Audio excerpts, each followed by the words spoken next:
మన ఆరోగ్యం మన చేతిలోనే ఉంటుందండి. ఇంట్లోనే ఇలా సింపుల్గా ఈజీగా అప్పుడప్పుడు మనము ఇన్స్టాంట్ ఇడ్లీ చేసుకొని తినట్టే చాలా బాగుంటుంది. ఆరోగ్యానికి కూడా చాలా మంచిది. జొన్న పిండితో చేసిన ఈ ఇడ్లీలు చాలా త్వరగా అవుతాయి. 10 నిమిషాలనే వీటిని మనము అప్పటికప్పుడు ఇన్స్టాంట్గా రెడీ చేసుకొని తినేయచ్చు. వెయిట్ లాస్ వాళ్ళకి, బరువు తగ్గాలనుకున్న వాళ్ళకైతే చక్కటి బ్రేక్ఫాస్ట్ అనేది చెప్పవచ్చు. పైన సాఫ్ట్గా లోపల మృదువుగా మెత్తగా ఉన్నాయి జొన్న పిండి ఇడ్లీలు. ఒక్కసారి తిన్నారంటే మళ్ళీ మళ్ళీ కావాలంటారు.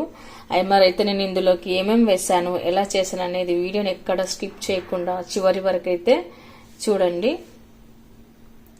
అధికంగా ఫైబర్ ఉన్న ఈ ఇడ్లీలలో డయాబెటీస్ వాళ్ళకైతే చక్కటి బ్రేక్ఫాస్ట్ అని చెప్పవచ్చు. హలో అండి, వెల్కమ్ టు మాండి రుచి మంట కిచెన్. ఇవాళ మనం హెల్దీగా, టేస్టీగా, త్వరగా జీర్ణమయ్యేది, వెయిట్ లాస్ కి, బరువు తగ్గాలనుకునే డయాబెటీస్ వాళ్ళకైతే చక్కటి బ్రేక్ఫాస్ట్ అండి ఇది.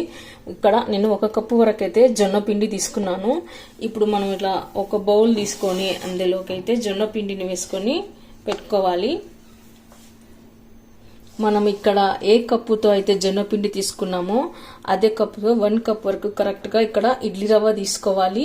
నేను ఇక్కడ ఇడ్లీ రవ్వ తీసుకున్నాను. మీ దగ్గర ఇడ్లీ రవ్వ లేకపోతే సూజీ రవ్వ అయినా తీసుకోవచ్చు, లేదా బియ్యపు రవ్వ వస్తుంది కదా, బియ్యపు రవ్వ అయినా తీసుకోవచ్చు. నేను ఇక్కడ ఇడ్లీ రవ్వ అయితే తీసుకున్నాను. ఇది కూడా కరెక్ట్గా 1 కప్పు వరకు అయితే మనం వేసుకోవాలి. తర్వాత మనము జొన్న పిండి అండ్ ఇడ్లీ రవ్వ రెండు కలిసిపోయేలాగా మనం ఇలా కలుపుకొని పెట్టుకోవాలి. ఇలా కలిపి పెట్టుకున్న తర్వాత ఇప్పుడు నేను ఇక్కడ బటర్ మిల్క్ మజ్జిగ చేశానండి. మజ్జిగ వేసుకుంటున్నాను. మజ్జిగ వేసుకుంటూ మనం ఇక్కడ పిండిని ఇడ్లీ పిండిలాగే కలుపుకొని పెట్టుకోవాలి. మజ్జిగ లేని వాళ్ళు మనం ఏ కప్పుతో అయితే పిండి తీసుకున్నామో పిండి రవ్వ అదే కప్పుతో కరెక్ట్గా చెప్పాలంటే దాంట్లో మనం గట్టి పెరుగు వస్తుంది కదా, పుల్లటి పెరుగు అయినా వేసుకోవచ్చు. లేదా నేనైతే ఇక్కడ మజ్జిగ వేసుకుంటున్నానండి. మజ్జిగ వేసుకుంటూ మనం పిండిని కలుపుకొని పెట్టుకుందాము. కొద్దిగా వేసుకుంటూ ఎక్కడ ఉండలేకుండా మనం కలుపుకొని పెట్టుకోవాలి. మనం మామూలుగా ఇడ్లీ పిండి, దోశ పిండి ఎలా కలుపుకుంటామో అలా ఇడ్లీ పిండి లాగా మనం కలుపుకొని పెట్టుకోవాలి.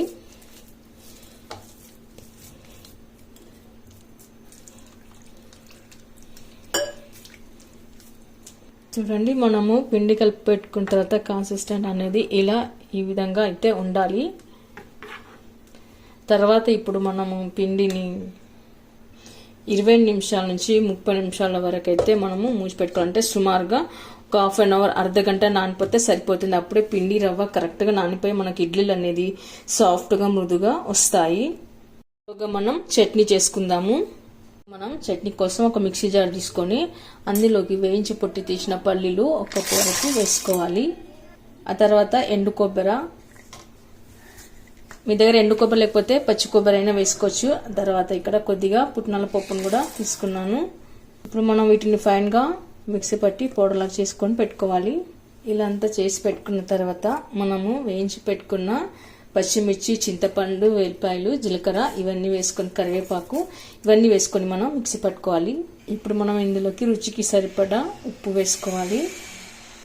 తర్వాత ఇప్పుడు క్లీన్ చేసి కడిగి పెట్టుకున్న కొత్తిమీర వేసుకోవాలి. ఇప్పుడు కొద్దిగా నీళ్లు వేసుకొని మనము మిక్సీ పట్టి ఫైన్గా పేస్ట్ లాగా చేసుకొని పెట్టుకోవాలి. ఆ తర్వాత ఇప్పుడు మనం మరి కాస్త నీళ్లు వేసుకొని ఇలా చట్నీ పల్చగా చేసుకొని పెట్టుకోవాలి. ఇప్పుడు ఒక బౌల్లోకి అయితే వేసుకొని పెట్టుకుందాము. ఇప్పుడు మనం ఇలా చట్నీ చేసి పెట్టుకున్న తర్వాత ఇప్పుడు మనం ఆవాలు, జీలకర్ర, వెల్లుల్లి, కరివేపాకు వేసి పెట్టుకున్న తాలింపు మిశ్రమాన్ని చట్నీలోకి వేసుకొని కలుపుకోవాలి.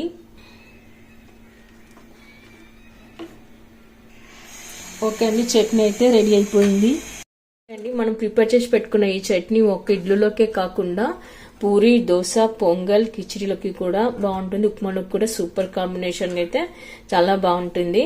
పిండిలోకి కలుపుకోవడానికి చిన్న కడాయి పెట్టడంలో కొద్దిగా 1 టేబుల్ స్పూన్ వరకు అయితే ఆయిల్ వేసుకోవాలి. ఆయిల్ హీట్ అయినాక పచ్చిశనగపప్పు వేసుకోవాలి. ఆ తర్వాత ఆవాలు, జీలకర్ర, మినపగుళ్ళు ఇప్పుడు ఈ మంచి మెరూన్ కలర్ వచ్చే వరకు వేయించుకొని పెట్టుకున్న తర్వాత సన్నగా కట్ చేసి పెట్టుకున్న పచ్చిమిర్చి ముక్కలు, అలాగే సన్నగా కట్ చేసి పెట్టుకున్న అల్లం ముక్కలు, ఇలా సన్నగా కట్ చేసి పెట్టుకున్న కరివేపాకు వేసుకోవాలి. ఆ తర్వాత మనం ఇలా శనగపప్పులను మంచి కలర్ వచ్చాక స్టవ్ ఆఫ్ చేసుకొని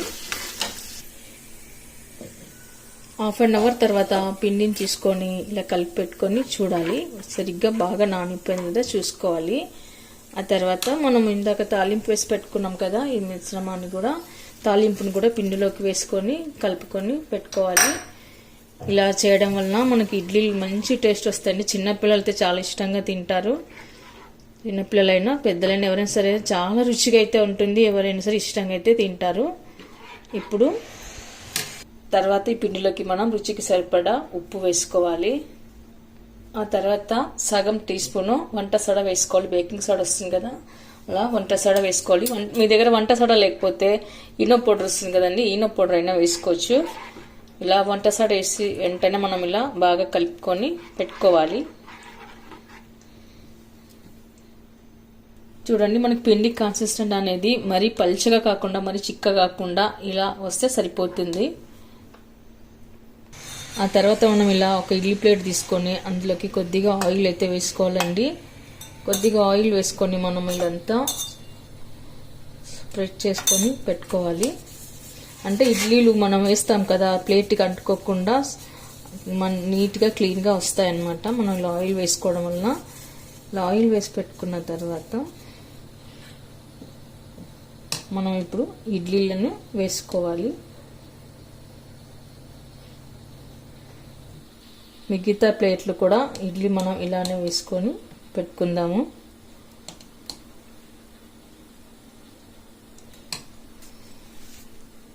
తర్వాత మనం ఇడ్లీ స్టాండ్లో ఇడ్లీ పెడతాం కదండి, ఇక్కడ కరెక్ట్గా చెప్పాలంటే ఇక్కడ హోల్స్ ఉన్నాయి కదా, ఈ హోల్స్ వచ్చేట్లాగా మనం చూసి పెట్టుకోవాలి.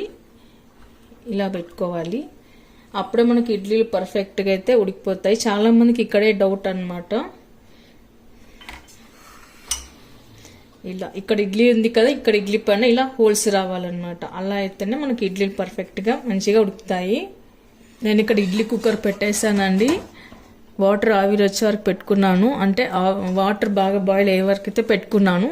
ఇప్పుడు ఇడ్లీలన్నీ ఇలా పెట్టేసుకోవాలి మనము.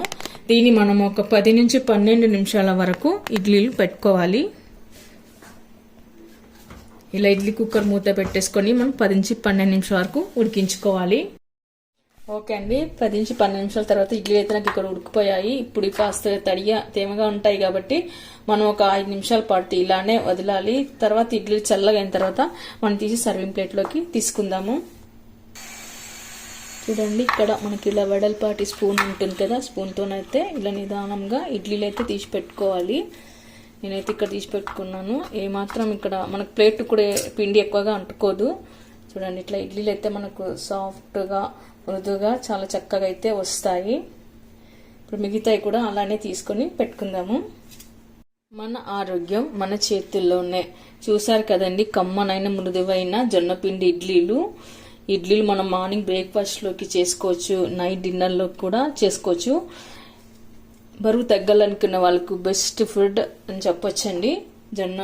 జొన్న పిండితో చేసిన ఇడ్లీ మాత్రం సాఫ్ట్గా మృదువుగా చాలా బాగున్నాయి. దీని కాంబినేషన్ చట్నీ కూడా చూపించడం జరిగింది. మనకేం టిఫిన్ చేయాలో వచ్చినప్పుడు అప్పటికప్పుడు ఇలా జొన్నపిండితోన మనం ఇన్స్టాంట్ ఇడ్లీలు అయితే చేసుకొని పెట్టుకోవచ్చండి. చాలా చక్కగా బాగుస్తాయి. చూడండి, మరైతే మీరు కూడా ఒకసారి ట్రై చేయండి. మీకు ఎలా కుదిరిందో కామెంట్స్లో పెట్టండి, లైక్ చేయండి, షేర్ చేయండి. తప్పకుండా మన ఛానల్ని సబ్స్క్రైబ్ చేయండి. Thank you for watching.